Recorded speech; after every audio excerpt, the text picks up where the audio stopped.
postulación y la selección para la formación de los futuros conciliadores en equidad debe involucrar desde el principio a toda la comunidad.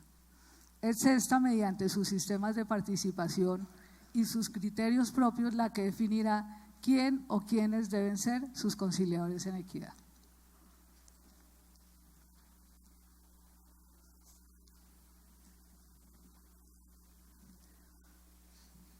Las entidades que implementan la figura de la conciliación en equidad en los diferentes municipios han adecuado diferentes estrategias que de un proceso a otro se han ido mejorando en busca de ese resultado. En dos de los procesos más recientes realizados en los municipios de Mesetas y Vistahermosa, en el departamento del Meta, se ha construido una estrategia que ha dejado un resultado muy cercano al deseado. En un primer encuentro con los presidentes de asojuntas y de las juntas de acción comunal del municipio, se explicó detalladamente la figura de la conciliación en equidad y se les propuso realizar una asamblea de postulación convocada por cada uno de ellos en su respectiva vereda, para que por votación toda la comunidad eligiera su o sus postulados a ser formados como conciliadores en equidad. En cada una de estas asambleas se explicó igualmente en detalle la figura para que la comunidad hiciera la elección con mayor conocimiento. Aunque implica una importante inversión en tiempo y recurso, con esta estrategia se garantiza en un alto porcentaje que los postulados y futuros conciliadores en equidad sean elegidos por su comunidad y en consecuencia exista un compromiso de los conciliadores con esta. Los postulados que salieron de ese proceso se sometieron al proceso de evaluación del Instituto de Estudios Especiales de la Procuraduría General de la Nación con unos muy buenos resultados. En el caso de Vistahermosa, el 80% de los postulados aprobó la evaluación y pudieron iniciar el curso que actualmente están terminando.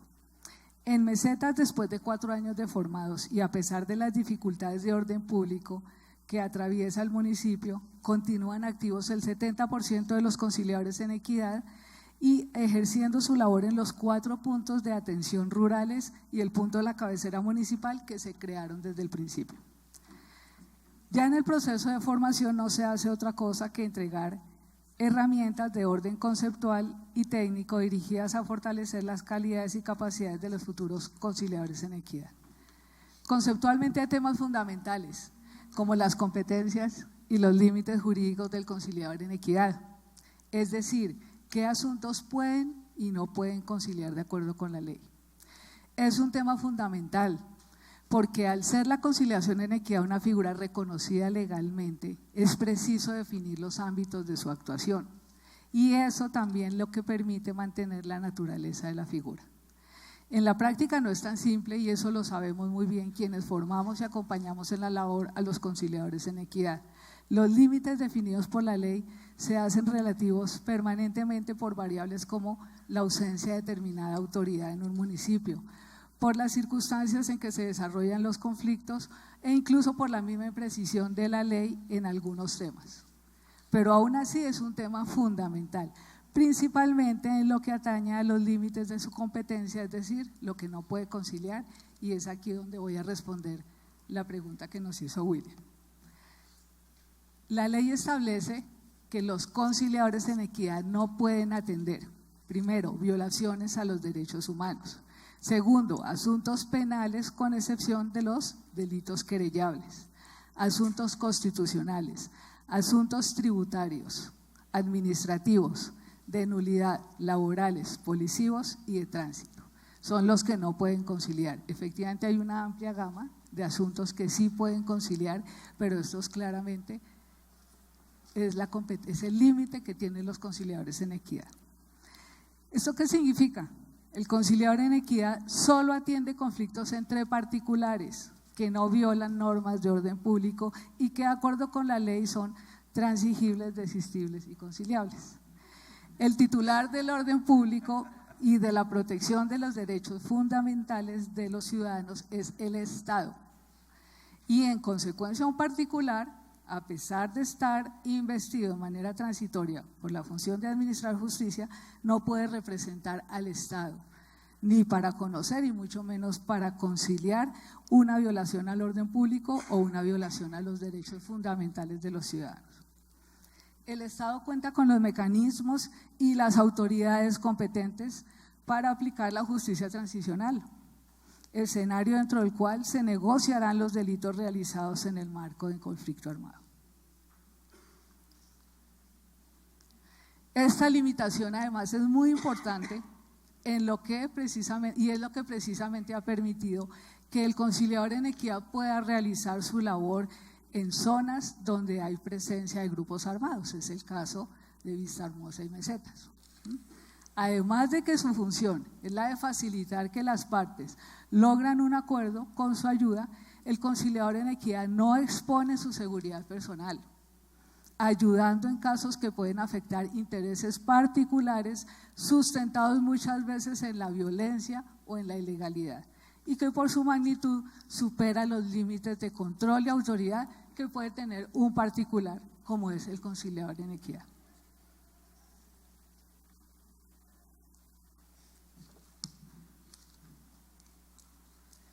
Por eso es muy importante la articulación de los conciliadores en equidad con las instituciones municipales encargadas de la atención.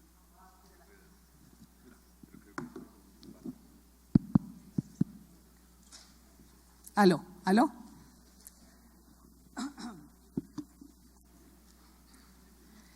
Repito, por esto es muy importante la articulación de los conciliadores en equidad con las instituciones municipales encargadas de la atención de la conflictividad en sus respectivas competencias: el juzgado, la comisaría de familia, la inspección de policía, la fiscalía local, la personería municipal, la policía, etcétera. De la capacidad de los conciliadores en equidad para construir una adecuada articulación con estas instituciones que garantice la coordinación, la asesoría y la claridad de la distribución de competencias depende mucho su futuro en el municipio. Con las excepciones legales, un acta de conciliación en equidad prevalece sobre cualquier acuerdo posterior ante cualquiera de estas instancias o sobre cualquier demanda que posteriormente presente una de las partes ante el juzgado. Asimismo, un acta de conciliación que no sea cumplida puede hacerse valer ante el juzgado mediante un proceso judicial. Adicional a esto, de acuerdo con el artículo 52 de la Ley 1395 del 2010, en los asuntos civiles y de familia podrá cumplirse el requisito de procedibilidad mediante la conciliación en equidad. Esto es muy importante y particularmente en las zonas rurales, donde no hay centros de conciliación en derecho y de no existir la norma anterior, para cumplir el requisito de procedibilidad habría que desplazarse a la ciudad con costos y tiempo y dinero que las personas no pueden cubrir.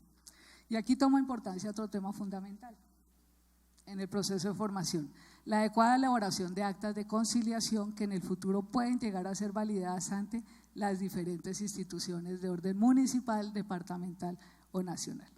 Hay muchos otros temas, tanto conceptuales como técnicos, que constituyen herramientas muy importantes para el conciliador en equidad en el manejo del conflicto y el fortalecimiento de su perfil, como son los temas psicosociales, las técnicas de comunicación, el procedimiento conciliatorio, el registro y sistematización y reporte de la gestión, que forman parte esencial del proceso de formación y están dirigidos a formar un buen conciliador en equidad que se va construyendo, se va llenando de criterios de habilidades y comienza a descubrir sus grandes calidades a lo largo del proceso.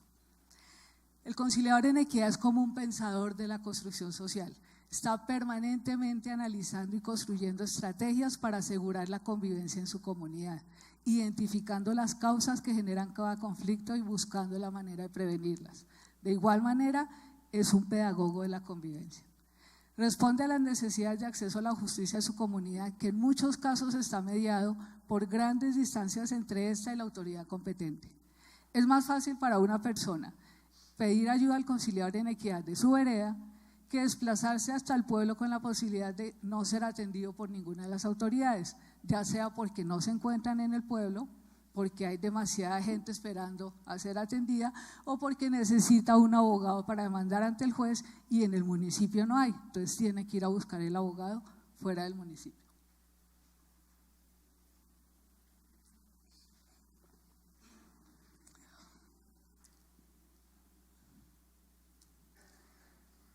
Los conflictos que sufren las personas en una comunidad pueden ser de poca importancia para quienes no pertenecen a ella, pero para el conciliador en equidad que conoce su comunidad son muy importantes porque además conoce la consecuencia de no resolver el conflicto, que era un poco lo que comentaba la doctora Mirna en su exposición.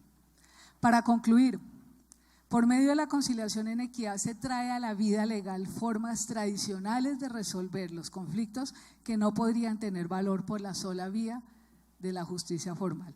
Y voy a dar un ejemplo, un caso muy interesante que ilustra lo que les acabo de comentar.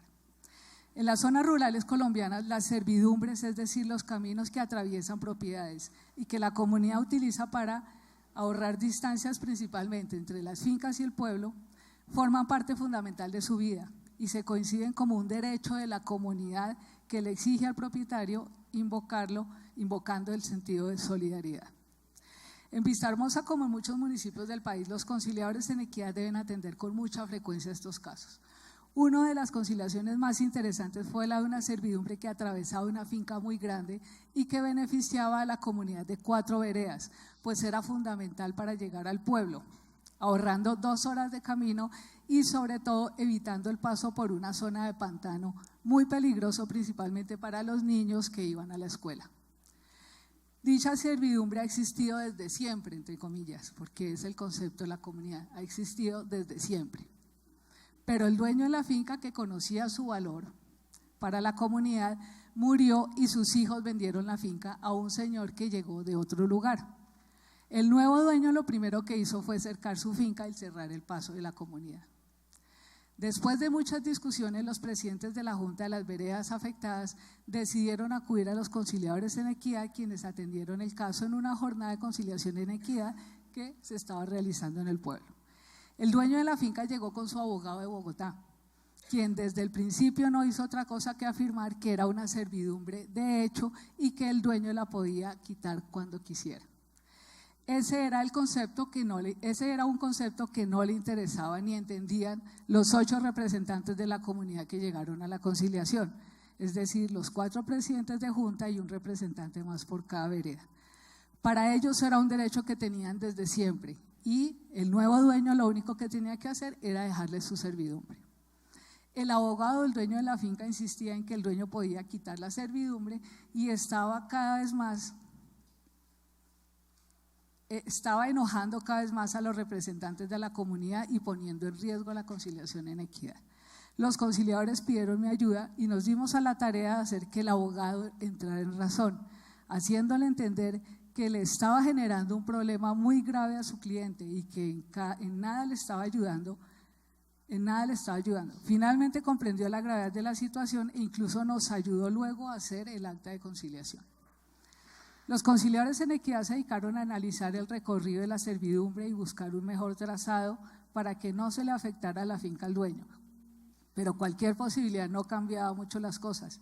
La discusión duró como 2 horas, en la que ni mis conocimientos de abogada ni de conciliadora me permitieron entender, pues los términos que utilizaban todos eran ajenos para mí. Camellones, jarillones, trazados, etc. Obviamente quedé fuera de la discusión. Finalmente, el dueño comprendió lo que significaba la servidumbre para la comunidad y que no le podía arrancar un bien tan preciado a ellos, solo por el hecho de que era de su propiedad. Quedó la misma servidumbre y se definieron las reglas para utilizarla. Solo era para las personas caminando en su caballo o en su moto, pero no podían pasar por allí ganado, ni tractores, ni carros. El dueño tenía que hacer un sendero de 2 metros y cercarlo a lado y lado para evitar que el ganado bravo lo hiciera daño a la gente o también se le perdiera. Esa conciliación duró 5 horas. Muchas gracias.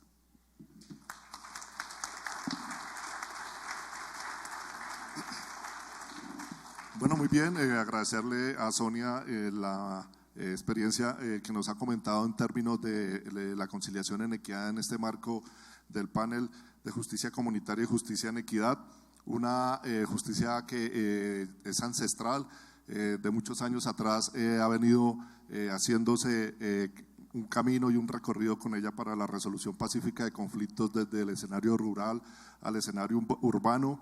Actualmente podemos señalar, como algunos de los panelistas lo manifestaron, en términos de jueces de paz, hay algo más de 12 departamentos con jueces de paz. Tenemos también unos 50 municipios y más o menos unos 500 o 600 jueces de paz elegidos popularmente que ejercen esta figura. En el tema de conciliación en equidad, en teoría tenemos más de 5.000 conciliadores en equidad formados y avalados, y más de 250 municipios desarrollando esta figura de conciliación en equidad. Y en la mediación, pues no hay datos oficiales, pero sí tenemos realmente un número importante de mediadores en el escenario educativo, escolar, comunitario y familiar, desde donde también pues estas oportunidades, estas alternativas al proceso judicial ayudan a la resolución pacífica de conflictos, tanto al conflicto cotidiano como al conflicto estructural, como lo manifestó el profesor Ardila. Creo que, digamos, en términos de la pregunta, esa es una pregunta que cuando uno va a diferentes regiones del país, a la costa caribe, a los Santanderes, a Antioquia, al sur del país, al Meta, a diferentes zonas del país, los conciliadores preguntan, bueno, ¿cuál va a ser, digamos, nuestro papel y nuestro rol en el escenario del posconflicto o del posacuerdo después de que se firmen los acuerdos de La Habana? Creo que un poco la pregunta iba ahí. Si bien es cierto, de fondo, pues quedamos en deuda para nuestros conciliadores y conciliadoras y jueces de paz y juezas de paz, darles, digamos, la ruta específica.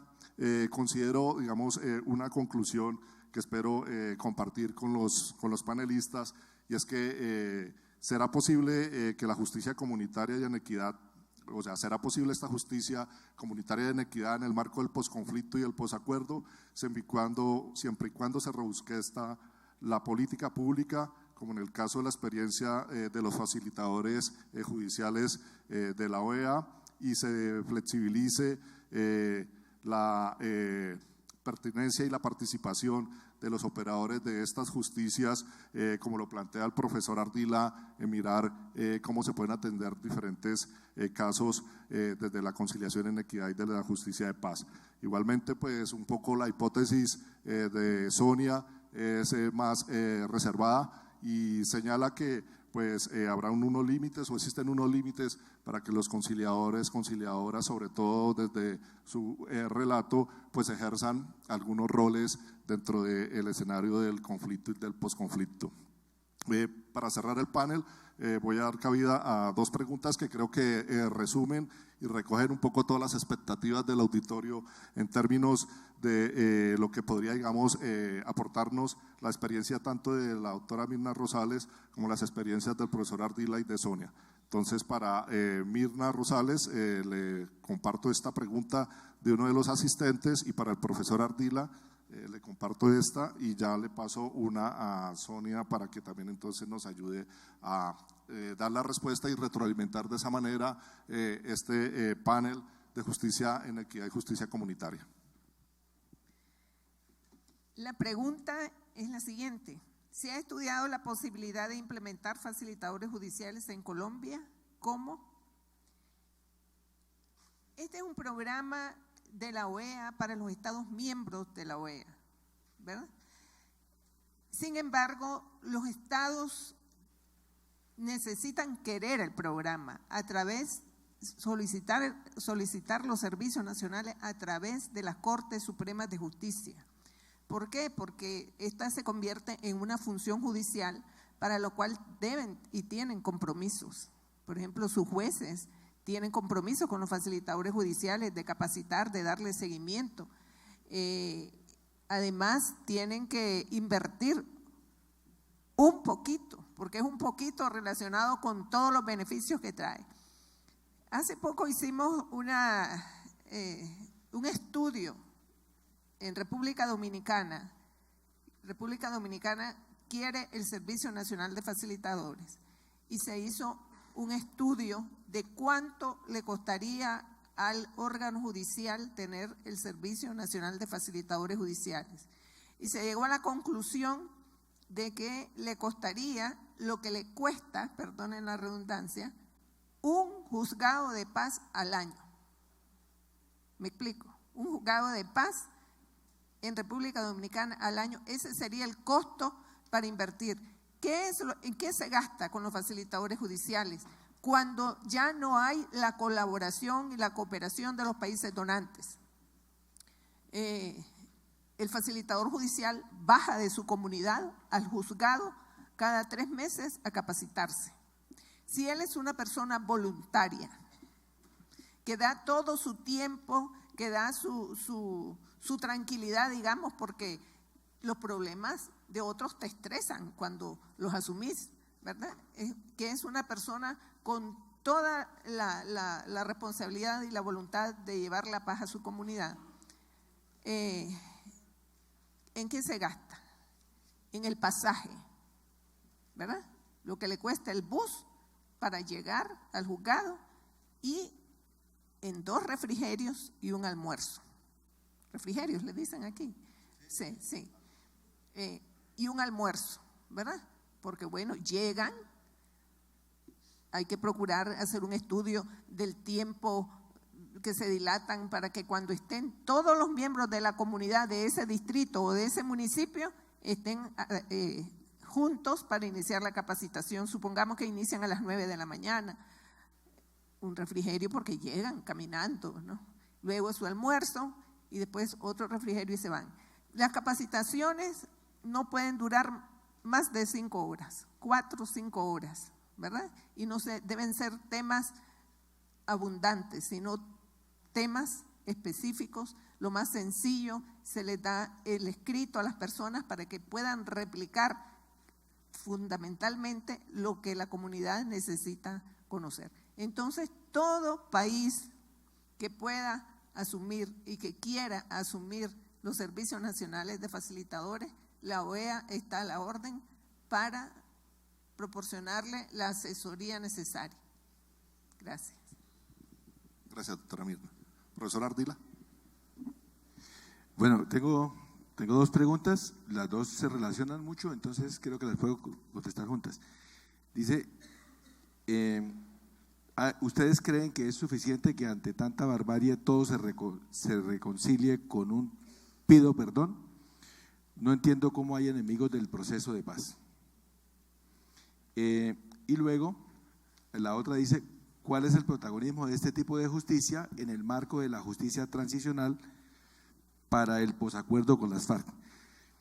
Bueno, sencillamente yo tengo que decir que efectivamente lo que tiene que ver con justicia transicional, la justicia transicional es para los combatientes, básicamente es para los combatientes. La justicia transicional no ha definido todavía los procedimientos con detalle, ni tampoco ha definido cuáles van a ser efectivamente las sanciones que se podrían aplicar. Lo que yo les estaba diciendo ahorita es que competencia legal para el tratamiento de el daño particular privado sí hay. Los conciliadores en equidad y jueces de paz tienen competencia para esto, no hay ninguna norma que lo impida. Para el tratamiento hay competencia, eso es lo que estoy sosteniendo, hay competencia, y si habiendo la competencia no tiene que haber ninguna reforma a la figura para que efectivamente haya la posibilidad de que en cada vereda de este país donde tenemos un problema de estos haya un operador de justicia listo a tramitar esa parte.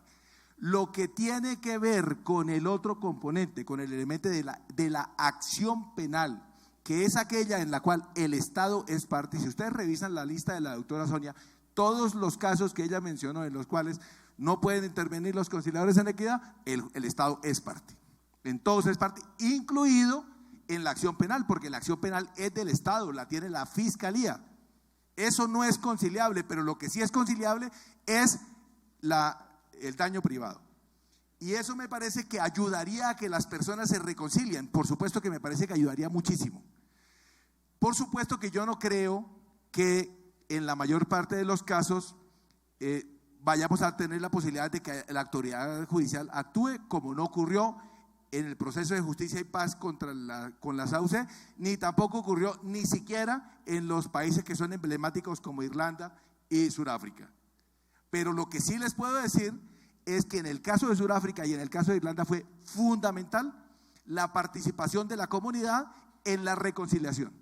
Esto es, dar la oportunidad de que las personas, otra vez sencillamente, se tengan la posibilidad de contar su historia, escuchar la otra y escuchar que tiene razón para creer que tiene una verdad que lo asiste y que le da una posición de la sociedad, una verdad que fue oculta, que fue desconocida durante mucho tiempo y que ahora a través de estos mecanismos se puede facilitar una posición completamente distinta. La reconciliación no solamente es el acto de perdón es lo máximo, pero lo máximo tiene que ver, ese máximo tiene que ver con efectivamente una petición de perdón completamente profunda, completamente comprometida con la víctima y con un sincero arrepentimiento. Pero además el perdón lo da la víctima, el perdón es de la víctima, no es de nadie, el Estado no da perdón, el perdón es de la víctima. Entonces por eso tienen que sentarse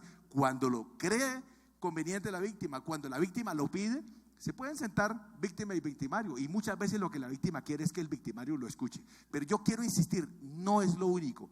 Para mí lo más importante de la guerra, el daño que ha hecho la guerra en nuestra sociedad, es el fraccionamiento enorme que ha generado en nuestra sociedad, que ha hecho que entre hermanos, entre padres e hijos, tengamos una situación de enemistamiento de muchos años, y que tengamos la posibilidad de que nuestra sociedad se reconcilie. Es una gran oportunidad para que seamos una mejor sociedad. Bueno, muchas gracias, profesor Ardila. Entonces, Sonia. Aló. Espero que no sea mi posición del hecho de que los conciliadores en equidad, por fortuna, por competencia, no puedan formar parte de esos procesos de reconciliación, donde los delitos que estamos hablando son graves delitos de violación a derechos humanos, y realmente le quitaría valor a la figura, no solo por el hecho de agarrarse a las normas, es que es muy complicado. Yo lo he visto, yo estuve en el proceso de Guatemala reconciliación, y es muy complicado estar en un proceso de reconciliación dentro de una comunidad donde los facilitadores o los conciliadores sean de esa comunidad. Es bastante complejo. Pienso que se perdería lo importante que se ha recorrido en estos ya 20 años de la figura como una justicia comunitaria, resolución de conflictos cotidianos.